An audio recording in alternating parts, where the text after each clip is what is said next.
ഇന്ന് ഞാൻ മദനകാമ രാജകഥകളിൽ നിന്നുള്ള ഒരു കഥയാണ് പറഞ്ഞു തരാൻ പോകുന്നത്. പണ്ട് ഒരു രാജ്യത്ത് ഭാസ്കരവർമ്മൻ എന്ന പേരായ ഒരു രാജാവുണ്ടായിരുന്നു. അദ്ദേഹം തൻ്റെ രാജ്യം വളരെ ഭംഗിയായിട്ട് ഭരിച്ചു വരവെ ഒരിക്കൽ ഒരു സന്യാസി അദ്ദേഹത്തെ കാണാൻ ചെന്നു. സന്യാസിയെ രാജാവ് യഥോചിതം സൽക്കാരങ്ങൾ ചെയ്ത് സന്തോഷിപ്പിച്ചു. അപ്പോൾ സന്യാസി പറഞ്ഞു, ഞാൻ നിന്നെ കാണാൻ വന്നതിന് ഒരു പ്രത്യേക കാരണമുണ്ട്. ജാതകവശാൽ നിനക്ക് ശനിഗ്രഹം ബാധിക്കാനുള്ള സമയമായിട്ടുണ്ട്. ശനി ബാധിച്ചാൽ പിന്നെ നിന്റെ സകല ഐശ്വര്യങ്ങളും നശിച്ചു പോകും.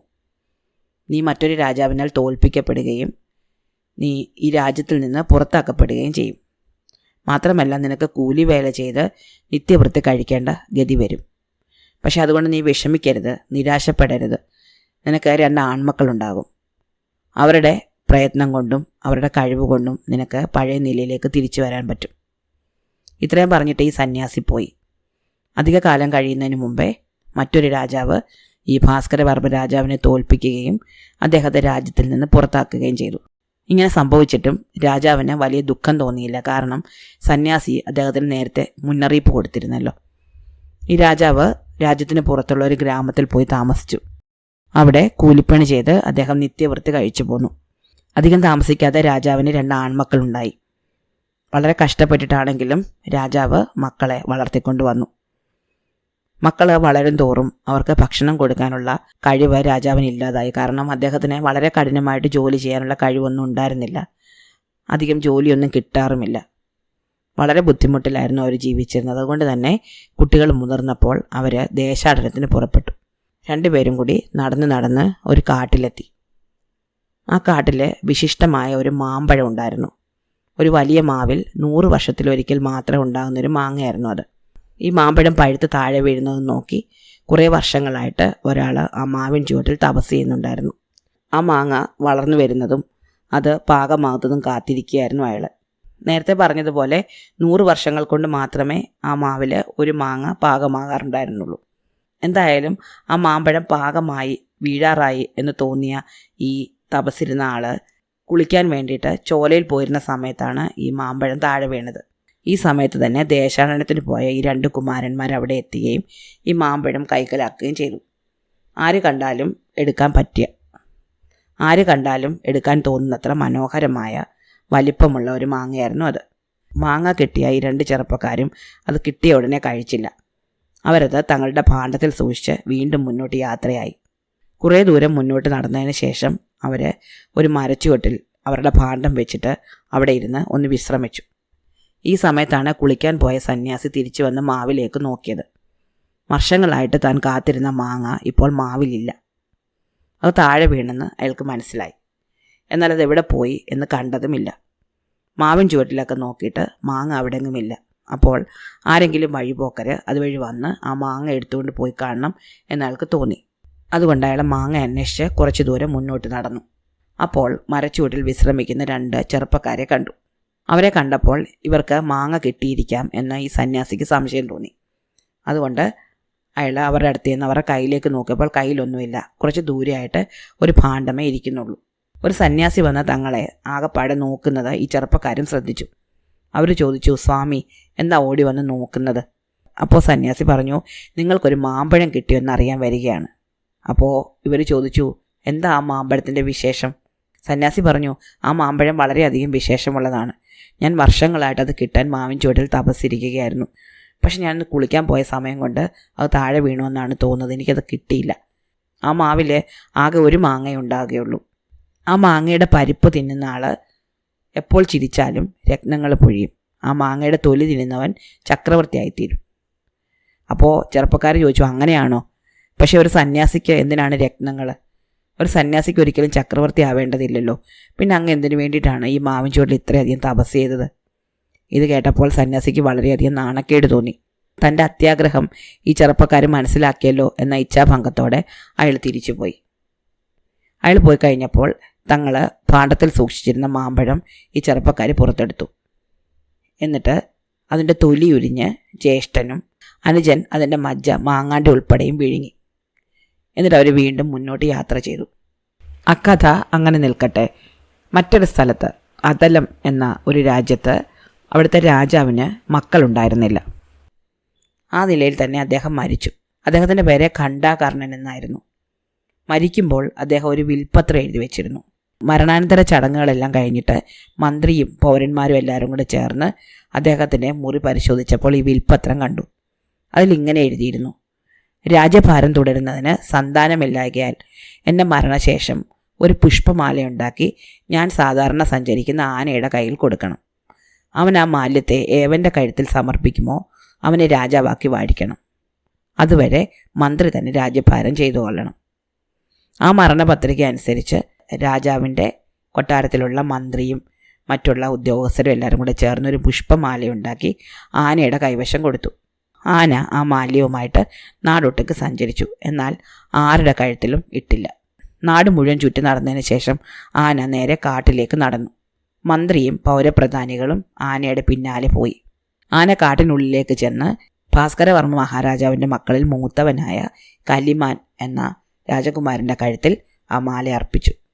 ഉടൻ തന്നെ എല്ലാവരും കൂടി അവനെ ആനപ്പുറത്ത് കയറ്റിക്കൊണ്ടുപോയി ആ രാജ്യത്തെ രാജാവാക്കി അഭിഷേകം ചെയ്തു.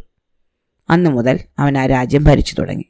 പക്ഷേ ഇതിലൊരു കാര്യം സംഭവിച്ചത്, ഈ ആന മാലയുമായിട്ട് കാട്ടിലേക്ക് വരുന്നത് കണ്ട ഇളയ കുമാരൻ പേടിച്ച് ഓടിക്കളഞ്ഞിരുന്നു. അതിനാൽ ഈ ആന മാല കൊണ്ടുവന്ന് തൻ്റെ ജ്യേഷ്ഠൻ്റെ കഴുത്തിലിട്ടതും ജ്യേഷ്ഠനെ മറ്റുള്ളവർ ചേർന്ന് രാജാവാക്കി വാഴിച്ചതും അവൻ അറിഞ്ഞിരുന്നില്ല. അവൻ കാടിനുള്ളിലേക്ക് ഓടിപ്പോയിട്ട് കുറേ നേരം കഴിഞ്ഞ് തിരിച്ചു വന്നപ്പോൾ ജ്യേഷ്ഠനെയോ മറ്റുള്ളവരെയൊന്നും അവിടെ കണ്ടില്ല. അവൻ ആകെപ്പാടെ വിഷമിച്ചു പോയി. ആന തൻ്റെ ജ്യേഷ്ഠനെ കൊന്നു കളഞ്ഞിരിക്കാം എന്ന് അവൻ ഊഹിച്ചു. അവൻ താനെ സഞ്ചരിച്ചു. അങ്ങനെ മറ്റൊരു രാജ്യത്തെത്തിച്ചേർന്നു. അവനന്ന് രാത്രി ഒരു സത്രത്തിലാണ് ഉറങ്ങിയത്. ആ സത്രം നടത്തിയിരുന്ന ഒരു സ്ത്രീയും അവരുടെ മകളും കൂടി അവനെ നന്നായിട്ട് സൽക്കരിച്ചു.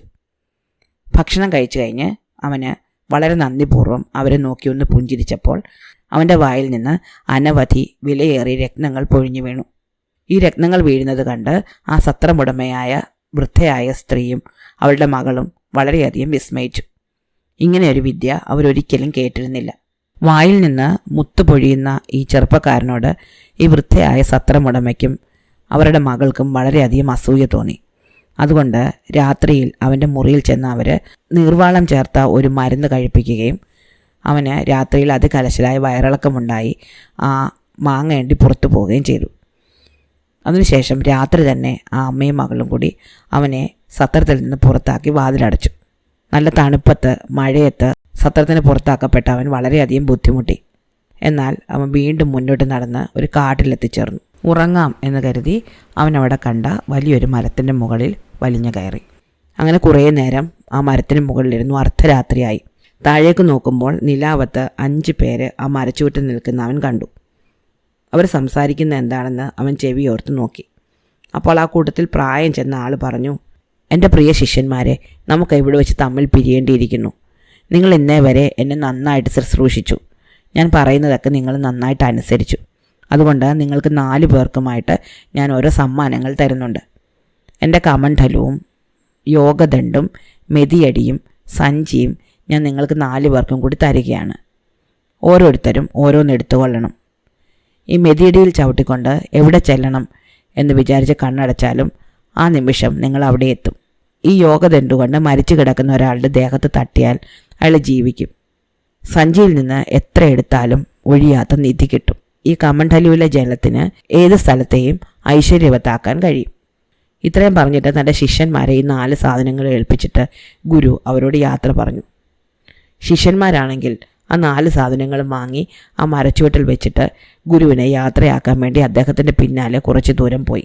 ഈ സമയം കൊണ്ട് ഇതെല്ലാം കണ്ടുകൊണ്ട് മുകളിലിരിക്കുകയായിരുന്നു ഇളയ രാജകുമാരൻ. അവൻ്റെ പേര് വസുദേവവർമ്മൻ എന്നായിരുന്നു. അവൻ മരത്തിന് താഴെ ഇറങ്ങി ഈ 4 കൂട്ടങ്ങളും എടുത്ത് വീണ്ടും മരത്തിന് മുകളിൽ കയറി ഒളിച്ചിരുന്നു.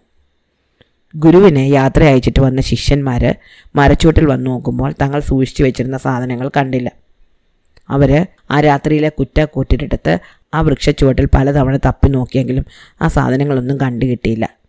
അവർ ഇച്ഛാഭംഗത്തോടെ മടങ്ങിപ്പോയി. വസുദേവവർമ്മൻ തനിക്ക് കിട്ടിയ സാധനങ്ങൾ ഒന്ന് പരീക്ഷിച്ച് നോക്കാൻ തീരുമാനിച്ചു. അവൻ ആ മെതിയടിയിൽ കയറി നിന്ന് വീണ്ടും ആ പഴയ സത്രത്തിലെത്തണം എന്ന് ആഗ്രഹിച്ചു. നേരം വെളുക്കുന്നതിന് മുമ്പായിട്ട് അവൻ ആ പഴയ സത്രത്തിന് മുന്നിൽ എത്തിച്ചേർന്നു.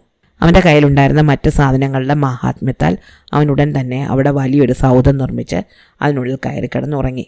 രാവിലെ ആയപ്പോൾ സത്രമുടമയുടെ മകൾ എഴുന്നേറ്റ് വാതിൽ തുറന്നപ്പോൾ തങ്ങളുടെ വീടിൻ്റെ മുറ്റത്ത് ഒറ്റ രാത്രി കൊണ്ട് വലിയൊരു സൗധമുണ്ടായിരിക്കുന്നത് കണ്ടു. വിശ്വകർമാവിൻ്റെ സൃഷ്ടി പോലെയുള്ള വളരെ മനോഹരമായ സൗധത്തിൻ്റെ കാര്യം അവൾ തന്നെ അമ്മയോട് ചെന്ന് പറഞ്ഞു. അവർ രണ്ടുപേരും കൂടി അതിനുള്ളിൽ കയറി നോക്കിയപ്പോൾ തങ്ങൾ കഴിഞ്ഞ ദിവസം വീടിന് പുറത്താക്കിയ രാജകുമാരൻ ആ മാളികയ്ക്കുള്ളിൽ ഒരു കട്ടിലിൽ വളരെ മനോഹരമായ ഒരു മെത്തയിൽ കിടന്നുറങ്ങുന്നത് കണ്ടു. അവരടുത്ത് ചെന്ന് അവനെ വിളിച്ചുണർത്തി കുശല പ്രശ്നങ്ങളൊക്കെ ചെയ്തു.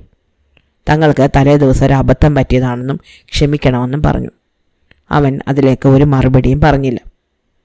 അമ്മയും മകളും ഇവന് എങ്ങനെയാണ് ഈ സൗധമുണ്ടാക്കിയത് എന്ന് കണ്ടുപിടിക്കാൻ വേണ്ടി കിണഞ്ഞ് പരിശ്രമിച്ചു.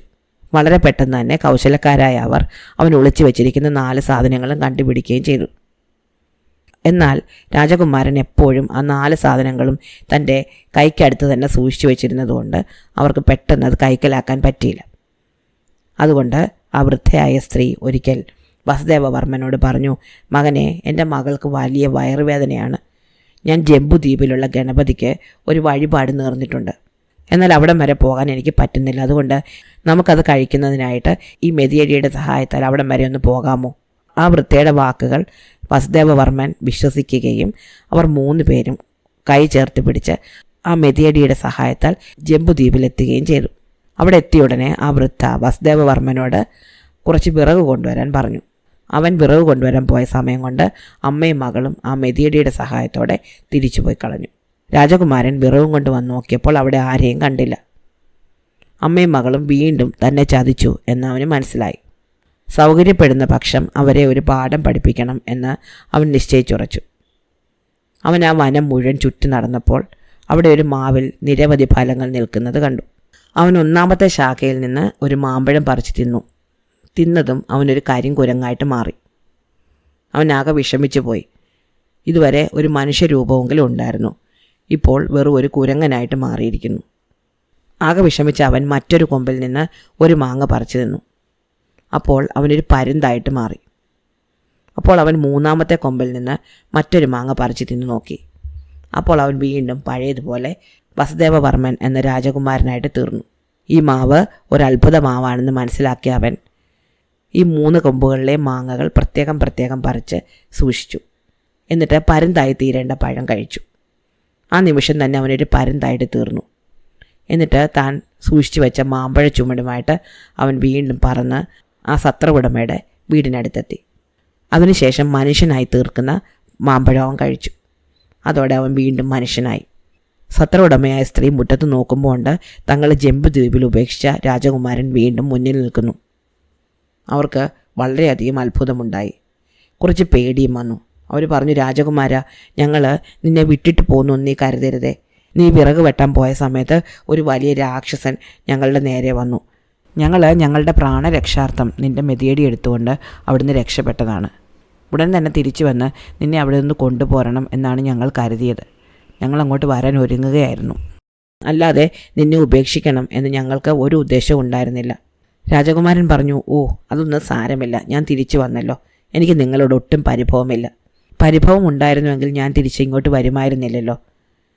ഇതാ നോക്കൂ, ജംബുദ്വീപിൽ നിന്ന് ഞാൻ പ്രസാദമായിട്ട് നിങ്ങൾക്ക് കുറച്ച് മാമ്പഴങ്ങൾ കൊണ്ടുവന്നിട്ടുണ്ട്. ഇതും പറഞ്ഞിട്ട് അവനൊരു മാമ്പഴം എടുത്ത് വൃദ്ധയ്ക്ക് കൊടുത്തു. അവളത് തിന്ന മാത്രയിൽ തന്നെ ഒരു കരിങ്കുരങ്ങായിട്ട് മാറി. അവൻ മറ്റൊരു മാങ്ങ എടുത്ത് മകളെയും തീറ്റിച്ചു. അവൾ ഒരു പരുന്തായി മാറി. അവരെ 2 പേരെയും തുടലുകൊണ്ട് കെട്ടിയിട്ടിട്ട് അവൻ അവരുടെ ധനമെല്ലാം ദരിദ്രർക്കായിട്ട് ദാനം ചെയ്തു. എന്നിട്ട് കുരങ്ങനെയും പരുന്തിനെയും കൊണ്ട് മുന്നോട്ട് യാത്ര ചെയ്തു. ദൈവഗത്യ അവൻ പിന്നീട് ചെന്ന് ചേർന്നത് തൻ്റെ ജ്യേഷ്ഠൻ്റെ രാജ്യത്തായിരുന്നു. അവിടെ ചെന്ന് വളരെ കുറച്ച് ദിവസങ്ങൾക്കുള്ളിൽ തന്നെ ഒരു ആന മാലയുമായി കാട്ടിലെത്തുകയും കാട്ടിലൂടെ നടന്നു വരികയായിരുന്ന ഒരാളുടെ കഴുത്തിലിട്ട് അയാളെ രാജാവായി തിരഞ്ഞെടുക്കുകയും ചെയ്ത കഥ അയാൾ കേട്ടു. അത് തൻ്റെ ജ്യേഷ്ഠനായിരിക്കും എന്നവന് തോന്നി. അതുകൊണ്ട് തന്നെ അവൻ ചെന്ന് രാജാവിനെ നേരിട്ട് കണ്ടു. പരസ്പരം കണ്ടപ്പോൾ ആ സഹോദരന്മാർക്കുണ്ടായ ആനന്ദം അനിർവചനീയമായിരുന്നു. അവർ പിന്നീട് തങ്ങളുടെ മാതാപിതാക്കളെ ചെന്ന് കാണുകയും കൂട്ടിക്കൊണ്ടുപോരുകയും ചെയ്തു. പിന്നീട് അവർ നല്ല ഒരു സൈന്യവുമായി ചെന്ന് അവരുടെ സ്വന്തം രാജ്യത്തെ തോൽപ്പിച്ച് അവിടെ ഭരിച്ചുകൊണ്ടിരുന്ന ശത്രു രാജാവിനെ നിഗ്രഹിച്ച് തങ്ങളുടെ പിതാവിന് ആ രാജ്യം ദാനം ചെയ്തു. മൂത്തവന് സ്വന്തമായിട്ടിപ്പോൾ ഒരു രാജ്യമുണ്ടല്ലോ. ഇളയവൻ സഞ്ജയുടെ സഹായത്താൽ വേറെ ഒരു വലിയ രാജ്യം നിർമ്മിച്ച് അതിൽ പാർത്തു. കുരങ്ങായ സത്രവുടമയെയും പരുന്തായ അവരുടെ മകളെയും അവൻ ചുണ്ണാമ്പ് ചൂളയിലിട്ട് ദഹിപ്പിച്ചു. എന്നിട്ട് അവരെല്ലാവരും വളരെ കാലം സുഖമായിട്ട് ജീവിച്ചു. ഇഷ്ടമായോ കഥ? അടുത്ത കഥ അടുത്ത ദിവസം.